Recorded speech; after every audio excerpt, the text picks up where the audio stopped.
Okay, welcome everybody to BeatBuddy Worship, this new YouTube channel that I'm starting today. This is my introduction video. Let me just quickly explain to you guys where I'm coming from.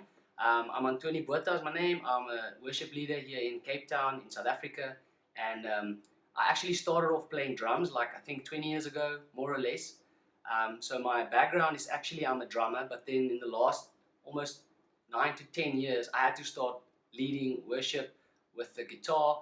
And that's why when I heard about the BeatBuddy pedal, I was quite excited because with my drumming background, it makes it much easier to know when to do the transitions and how to navigate around the BeatBuddy and the sound that I want to get out of it.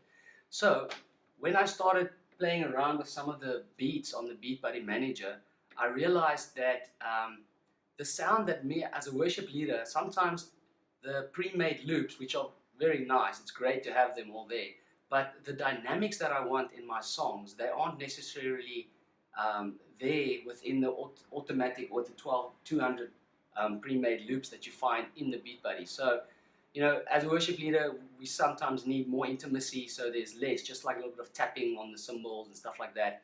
And then we also want, when the song gets quite strong, we need like a more powerful swell or a build-up, on the ride. And what I found was that even though the BeatBuddy is an awesome tool to use, the variety that I need for my songs to be more accurate as a real drummer, it just wasn't there. So then I decided to start playing around with the actually MIDI editor tool that's within the BeatBuddy Manager program, and I realized that I can actually it takes a few hours, like 3 to 5 hours in the beginning to get a song, to do a song, and plot out all the parts. I found that if I just switch between the two parts that you get within the normal beat of the BeatBuddy, you have to, at the end of the verse or end of the chorus, you have to hold the pedal in any way. So you might as well plot out all the parts to the songs, and then your song has like 9 to 11 or 12 parts, but you only have to, at the end of each chorus or end of each verse, you just hold in the pedal and then it moves into the next part. And then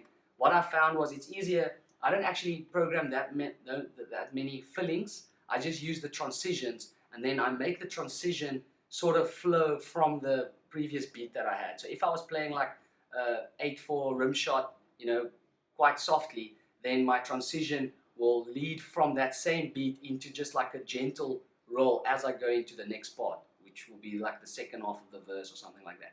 So the reason for this video, I just wanted to show you guys quickly sort of how I'm going to do these tutorials.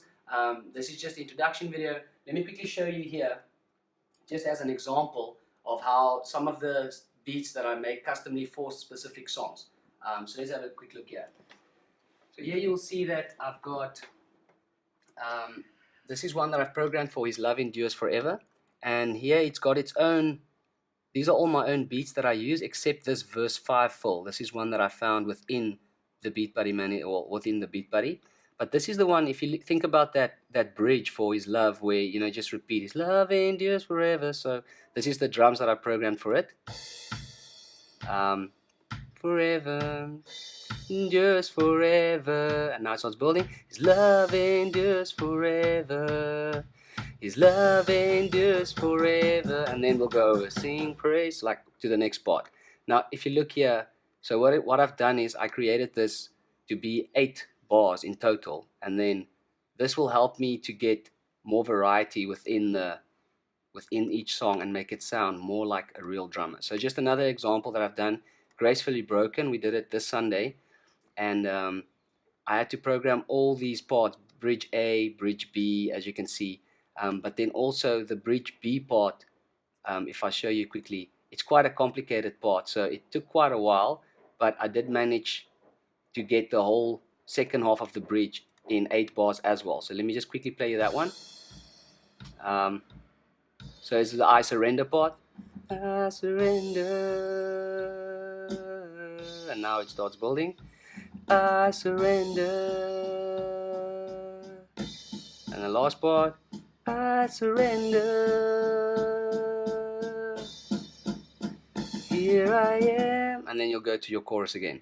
So here's just a little example of what I've been programming so far. I've only used the BeatBuddy in 2 Sunday services, and for both those Sundays I programmed all the beats for each of the songs that we did.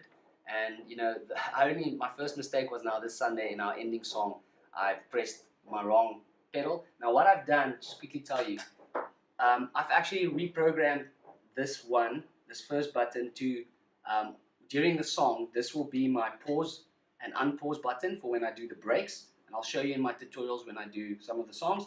But then I use my outro fill as this one. It's much easier for me to just tap this one when I want to end the song and get that outro exactly on the right place than to try and double tap while I'm standing and playing guitar. So to use the BeatBuddy to do the outro by double tapping, sometimes I tap it too fast, or I tap it once and then I do a transition, and then it, you know, completely messes up my song. So that's why I reprogrammed the BeatBuddy. I do triple stop on the BeatBuddy, and then I also reprogrammed these two buttons. But anyway guys, so this is just a little introduction of what my channel will be about. I will start doing some of the songs in my next video, a tutorial of me playing the song with the BeatBuddy and explaining to you the parts that I'm doing. But also all my songs, I'm going to upload it on the channel. In the description under each video you will find a link to a Google Drive folder, which is a public folder. I've already put all my songs in there, so if you go to my About part in the YouTube channel, you will see there's a link to the drive, and you can already copy some of the songs that I've written already. One or two of them I need to edit. Now that I've used them on a Sunday, I realized some of the parts were a bit too soft. I also do program verses to be softer in velocity than the bridges and the loud choruses. So I've noticed on Sunday one of my songs was a little bit softer than one of the verses, so I'm going to have to quickly do that over. But anyway, so guys, I hope you guys can enjoy, and I hope you guys will use these beats that I'm making, and I really hope it will benefit and help you guys with your praise and worship in your churches. So thank you for watching, and follow me for more videos and content. Thank you.